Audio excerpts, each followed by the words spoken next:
Let's get into this a little bit more now with Republican Senator Marsha Blackburn from Tennessee. Senator, you've heard the numbers in the Senate. You heard the numbers in Griff's reporting. Your reaction? This is something that we have expected to happen because the Biden administration's border policy has been an open border. And John, last year there were people from 160 different countries that came. We have been hearing for weeks that the cartels, who are global operations, are bringing people from all across the globe to the southern border, waiting for Title 42 to be lifted. And we're hearing about the shelters that are packed full. As Griff was just saying, people have bracelets, they are labeled, they're numbered, they are going to have to repay the cartel when they get here, which means human trafficking, sex trafficking, drug trafficking, not in Mexico, but in the United States. And it is imperative that we build that wall, that we keep 42, that we keep remain in Mexico, and that we support the Border Patrol, who are working every single day to try to protect us. But John, we're even hearing people from Russia and Ukraine are coming to the southern border to get in the U.S. Right. We just heard in Griff's report, a family from China walked across our southern border. Listen, your fellow Republican Senator Roger Marshall of Kansas made a visit to the southern border. Here's what he had to say about what he saw there. Listen. Kansas is now a border state. We have people dying most every day now from fentanyl poisoning. In my state, most every state in the union is having people die from fentanyl poisoning. What we saw was a humanitarian crisis. I've done physician humanitarian work across the world. I've been to Poland recently. This is one of the worst humanitarian crises I've ever seen. One of the worst humanitarian crises he's ever seen. Who at the White House thinks it's okay to let this continue, Senator? This is one of the most uncompassionate policies I have ever seen. Every state is a border state, every town a border town. One of the sheriffs I was talking to said 80% of the drugs they apprehend in his county here in Tennessee are fentanyl related or laced, and most of the drug deaths are fentanyl related. Indeed, most of the American drug overdoses are fentanyl. And John, this is not compassionate. You are driving people into the cartels. You are giving the cartels control over these lives if you do not stop this, because people are coming in, then they are forced into sex trafficking, drug trafficking. They're forced into labor gangs.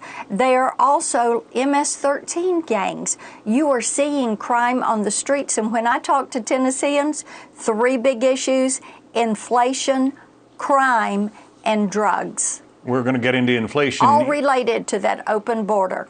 We're going to get into inflation in just a moment, but I wanted to put up the numbers, the total numbers of border encounters this fiscal year versus the previous fiscal year, which included the end of the Trump administration and the beginning of the Biden administration. 1,296,000 roughly so far in fiscal year 2022. And then the previous fiscal year, 750,000 roughly. It is up 73%. Just this fiscal year, Senator. How can the nation continue to sustain those numbers? You cannot continue to sustain this. What you're going to see if Title 42 is lifted is 18,000 people a day coming across that border. Now, when I heard that number, I was a bit taken aback. So I looked up the number of cities in Tennessee, 345. 90% of those cities have 18,000 or fewer residents in those cities. So it's the equivalent of the population of a Tennessee town coming across that border. Now, your viewers can look up the population of different towns and cities in their state and get an idea of the magnitude that this is. And as I said, they're being forced to the cartels. The cartels are making money hand over fist, and the American taxpayer is footing the bill. The open border is responsible in large part for the drug and crime problems we're seeing in our communities. And of course, this is something that is costing our local sheriff and police departments extraordinary amounts of money to deal with this. It's also going to be costing those who work on the lower end of the wage scale, because all of these new arrivals are going to be looking for jobs. They're going to be willing to work illegally. They're going to be willing to work for less money than many Americans are. That's one of the problems that this open border presents. Yeah. The Biden administration, though, says things are rosy. In fact, the president himself said this regarding the economy. I want you to listen to what the president had to say about Americans feeling financially comfortable. Families are carrying less debt. Their average savings are up.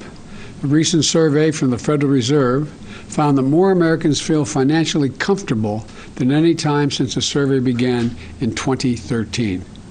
That confidence and comfortability is part of the reason why Americans applied to start more new small businesses last year than ever before in American history. Give us your reaction to what the president had to say, Senator. Well, bless his heart. For one thing for sure, Joe Biden knows how to build back broke. I will say that, because gas is $4.47 a gallon here in Tennessee, and in 2020, under President Trump, same month, June, it was $2.17. That shows you what has happened at the pump. At the grocery store, prices are up. Yeah. You go to buy clothes, you go to buy shoes, everything is up.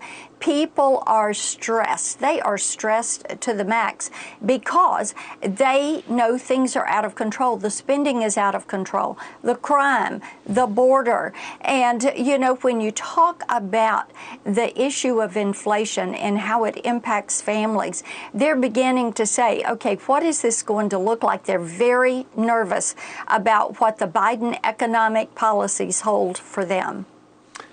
A lot of disappointed Americans seeing the record prices at the gas pump, which continue to increase right now. Tennessee Senator Marsha Blackburn. Senator, thank you.